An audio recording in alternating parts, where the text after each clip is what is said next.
It is the end of the solo agent as we know it. What we have seen of the solo agent is gone. It's history. It's in the past. I know this is going to piss a lot of people off. This is probably upsetting people, but stay with me for a minute. I want to walk you through this. Let's talk about it. I want to dig into it and explain what I'm saying so you fully get it and it makes a whole lot of sense. So stay tuned. Listen to this whole video. Watch this whole video. We'll walk you through it. So guys, it's me. It's Ozzy Ramirez with the AskOzzy.com real estate team with EXP here in Houston, Texas. I'm also with Agents Empowering Agents and Relaunch Live. And we just love educating, coaching agents and helping them build bigger businesses. And that's what we plan on doing. So let's get into it. It's the end of the solo agent as we know it. Tom Ferry put out a video. People were kind of freaking out. They're kind of mad. He spoke at a conference. He talked about the end of the solo agent. I'm on like with Lab Coat Agents. People are talking about it. Like, that's garbage. They're just trying to sell more coaching and blah, blah, blah, and this, that, and the other. And I see a lot of the hype. I understand why people think the way they do and how they have their perspective. I'm going to go ahead and say what he said, what he talked about makes a lot of freaking sense.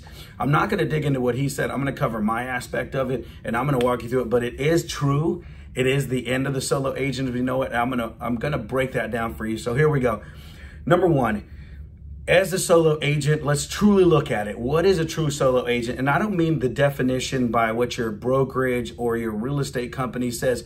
Well, technically a team means you have one or more salespeople, blah, blah, blah. That's not what I'm talking about. That is according to your awards with your office, and that really doesn't matter to the consumer. What matters to the consumer is how you show up to the consumer. So we're going to talk about teams as a matter to consumer and how the solo agent is dead. Here's the deal. I got in 2005 in real estate. To be honest with you, I took my own photos. Like I had my own Nikon and I went out and I took my own photos. I took my own measurements. We did everything. The only thing we truly outsourced, of course, was like mortgage, title, survey, inspections, things like that. Those are the only things we outsourced. So that was kind of the last like almost what I would consider the true version of a solo agent, because quickly after 2005 or in 2005, a lot of people were starting to hire professional photographers. The role of the stager started to come into play. All these other pieces that agents we used to do ourselves are starting to be outsourced. So you're starting to hire administrative people, things like that. And people say, well, that's not really a team. Well, yes, it is. It is a team, whether you like to admit it or not. And here, I'm going to explain why. If I set up for a photographer to go out to one of my properties and take pictures of my properties, if the photographer's late, more than likely they're calling me pissed off because I'm the one that gave them photographer, right? If the photos come out bad, they're going to blame me because I hired this person and I paid them to take the photos. So truly, this person represents me. Therefore, they are my team, whether I like to admit it or not.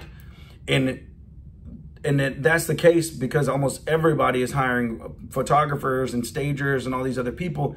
So the solo agent, as we know it, is dead. It's gone. We are working on a team, whether you like it or not. Now, of course, people are marketing their teams as bigger with the mortgage company, title survey, like that is their whole team.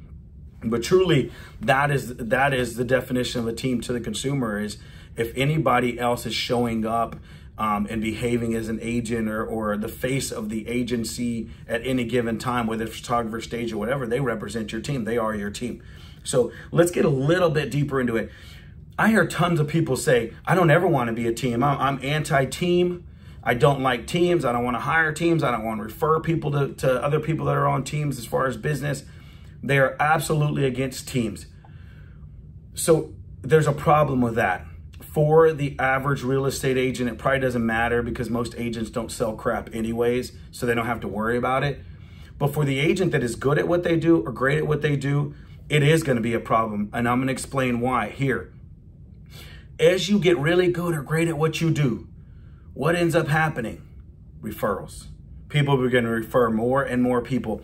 Every year you're in the business, people refer more. As long as you keep on doing a great job, people are going to refer more and more. I know I got up to about 68 transactions as a solo agent, and I began to realize, like, I can't do this all myself. I need to begin hiring. It was either hire someone, lose the business and piss a lot of my family and friends off, my sphere of influence and past clients, or refer the business out. And whether I liked it or not, when I referred them out, those people were a part of my team because they represented me because I referred them. So that's it. Either you're going to piss a lot of people off, give bad customer service, forget about leads, lose business, or whatever. Or in essence, in some form or fashion, you're going to have to form a team. Unless you suck at what you do, and people are going to be mad about that, I don't care. Unless you suck at what you do, if you are good or great at what you do, you're going to build a referral business, and eventually you're going to have to build a team. So for all of you, the people that are anti-team, don't like teams, hate teams, blah, blah, blah, this, that, and the other, eventually you're going to have to get on board and understand that in order for you to keep a healthy business, you're going to have to give into the ideology of having a team. Now, there are many different definitions of a team. Some people have tons of sales agents. Some people have one admin. Some people have a virtual assistant. Some people have the model of a team where they only take listings and they refer the buyers out to other agents for 25%. So understand that those are different models of a team. And I could go on and on and on, but those are different models of a team, which are you are sending people out to represent you in your business in some form or fashion. So yes, this video is over. I'll get more in depth on other videos, but the solo agent as we know it is dead. Teams are absolutely not just the wave of the future, but they are right now. And if you don't get on board and understand it, there's a good chance you're going to hurt your business, or you're just going to naturally get into it and say, okay, well, maybe I'm not so anti-team. So again, guys, thank you for so much. I hope this cleared up the ideology around it. Do your research, study it. If you need help with understanding growing a team or building a model that fits you, this is important. You don't want to just go huge team just to go huge team. You want to build a model that fits you. What makes your heart happy in the business as you grow? Maybe it is just to refer to some buyer's agents. Maybe it is picking a few people here and just referring the business to them. Maybe it's hiring one admin, two admin. Maybe it's hiring a marketing team. I don't know. But go with what makes you happy, and don't just scale ridiculously to scale ridiculously unless that's who you are. So I hope this helps. If you guys need anything, hit me up. Again, it's Agents Empowering Agents. We have YouTube, Facebook, all that good stuff. And it's Ozzy Ramirez with the AskOzzy.com real estate team with EXP. I'm here to help you grow, here to love on people and help you get to the next level in your life and your business. So I hope to hear from you soon. Talk to you later. Bye.